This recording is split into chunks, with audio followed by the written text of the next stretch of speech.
Hey y'all, Detroit Autorama 2013, and all my Mopar friends out there, you're gonna love this one. I got a '69 Charger RT that's it's as bad as one as I've ever seen. So, anyways, let me run these boys down and see if I can get them to tell me a little bit about it. Keith, how are you, brother? Good, Scotty. How you doing, man? Not too bad, man. Tell me about this hot rod. It's a 1969 Dodge Charger. It's a 572 blown Hemi, all aluminum, 1,000 horsepower. It's a hand-built frame, firewall, floorboards, something we worked on in my shop for 27 months. So is this what you do, is build hot rods? Yes, I own AK Rods and Customs in Londonderry, New Hampshire. Cool. You got a website? We do. It's akrodsandcustoms.com. Cool. If you Google it, it comes up one way or another, no matter how you spell it, so you'll find it. So tell me, what have you done to it besides make it one of the slickest cars I've seen, especially a Mopar? Well, started with building everything around that gigantic elephant right there. You say that's 1,000 horse? 1,000 horsepower, 572 cubic inches. It's an aluminum block, aluminum heads, aluminum blower. And it's a Hemi? It's a Hemi. And how many pounds of boost are you running? It is 14 pounds of boost. Right. It runs two 950 Holley HPs that are hand built for this application, hand polished, hand painted. No kidding. The block was hand sanded, hand painted, hand polished everywhere. So I mean, all that shine and shimmer down there is all from us sanding and polishing and sanding and polishing. That is the only thing that'll make that happen, my friend. Yes, sir. And then you left the firewall or the inner fenders kind of stock, but you straightened up the firewall. I like that. We ended up actually, these are handmade, the sheet metal inserts here, and there. We left the factory bolts the way they go on top of the inner fenders, just for a little bit of the Mopar guys. Oh, yeah. You know, that's what I'm saying. Now, that's the beautiful thing about what you did there is you made an aftermarket part, but you made it look factory. You made it look like it could have came that way. The customer that we built this for wanted, he always says, the most badass car possible, but he wanted to stay traditional to some Mopar roots. Right. But he wanted a hot rod. Right. And so we tried to do the best of both worlds for him. Cool. It's a, and I like those skulls in there. Do they rock back when the thing rocks? They do. The butterflies open? We had a little trouble with the linkage this morning, so we have to reattach that one bit of linkage that goes from the A to the A. But it does. They do. They are fully functioning. Sure. Cool, man. Let's look around this thing. And then you airbrushed the floor. We did. We're from New Hampshire, so Boston's about 40 miles south of us. There's the Boston cityscape. With a slight nuclear explosion happening in the background, kind of like the Armageddon of.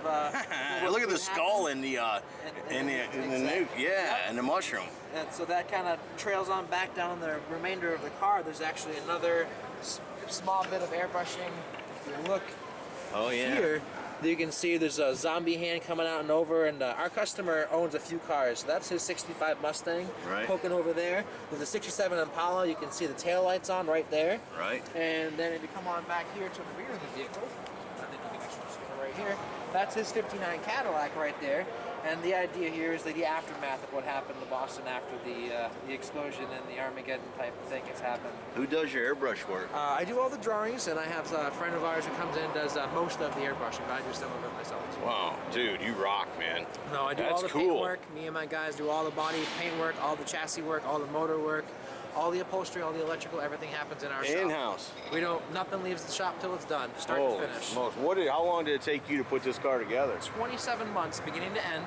Although in that 27 months, we worked on 3 other customer vehicles. Right. And this customer himself, he blew the motor in his Nova. So we had to do a motor swap on his 72 Nova while building this for him. Okay. So in that, we probably have 24 solid months of work into the vehicle. Right.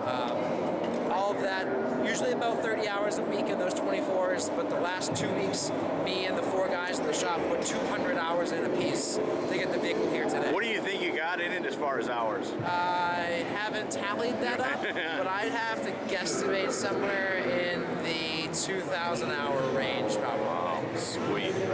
Let's keep looking. You didn't make any kind of body mods to it? I guess you pulled that bumper in a little bit, all right? We actually, all the bumpers are cut and tucked, front and rear.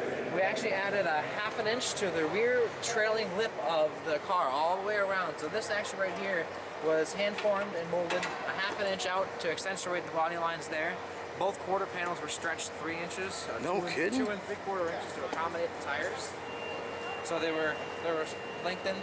Right. Brought out you can never tell that. The meats. And we shaved the door handle, but used the Kindigit style. I like those. Yeah, I like those. So they're flush. Oops. They're flush, but you can still push and pull like usual. Right. We spent many hours making sure all of those picturesque body lines of the Charger lined up crisp and clean from beginning to end. Yeah.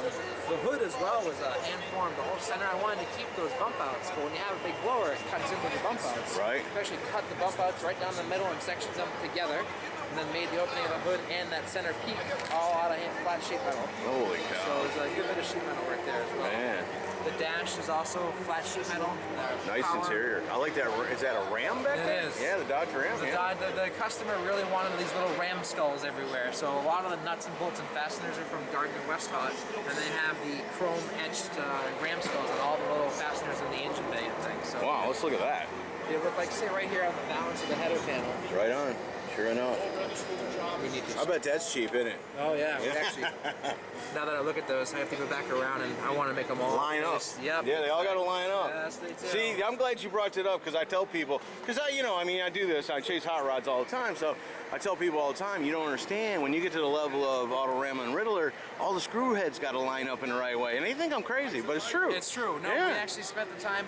We had to, we finished this car last night at 5:30. Right. So that being said, there's a couple little things we're gonna tighten up before the show tomorrow. Right. But we went there and cut off all the threads. There were 3 threads or more, so make sure all the threads are 3 threads or less. We want to make sure all the screws and bolts are all placed in the right way. Right. And we make sure everything's either polished, painted, or some type of shiny materials. That's right. Nothing undercoated. Nothing. No, you can't use no undercoat. Are you crazy? Wow. Would you do me one favor, and if you can't do it, I understand, but could you shut it up for me and let me do a walk around on it? Yeah. Yeah, that'd be really cool. Believe it or not. That would be cool. That is awesome, brother. I told you, Mopar fans, y'all are losing it right now, aren't you? I'm not, I like Mopars. Man, that dude. Will you look at that? If that hood won't shut all the way, don't worry about it, bro. It's not gonna shut all the way. I got you. There you go. Look at that. They surprise you every now and then. A little bit more. That's all it is. A little tweaking. A little tweak. Can you shut that trunk? Man. Dude, I'm glad I got to shoot this car. Get a little shot of this.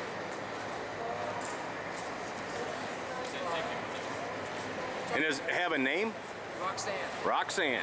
What's the owner wanted to turn on the red light with Roxane. Right. So keep it clean, shiny. I got you. Nice red lights. Right. Slide in here. No problem. We have some wires with the battery tenders in the trunk, so I can't shut the trunk off. Okay, that's cool. That's cool. I just wanted to give them a profile, you know. I mean, you look down the side of that car, it's so sexy looking down there. You know, you want to see the doors shut and all. Oh yeah. Lines up nice. Yeah. And then the monstrous meats under the underside of it. How wide are those? 24? 33 by 22s on a 20 by 16 inch rim. Holy smokes. Yes. Dude. And are the murals different on both sides? Yep. One side's the Boston Cityscape, the other side's like the heaven and hell, or maybe not heaven. There's a lot of hellscape actually. You left heaven out. Man, Rams, more Rams. Yep.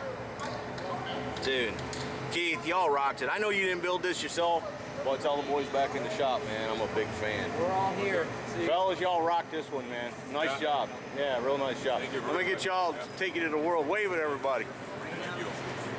There's the boys that build it. Folks, there you go. There's Roxane from Detroit Autorama 2013. Hope you all have enjoyed it. See ya.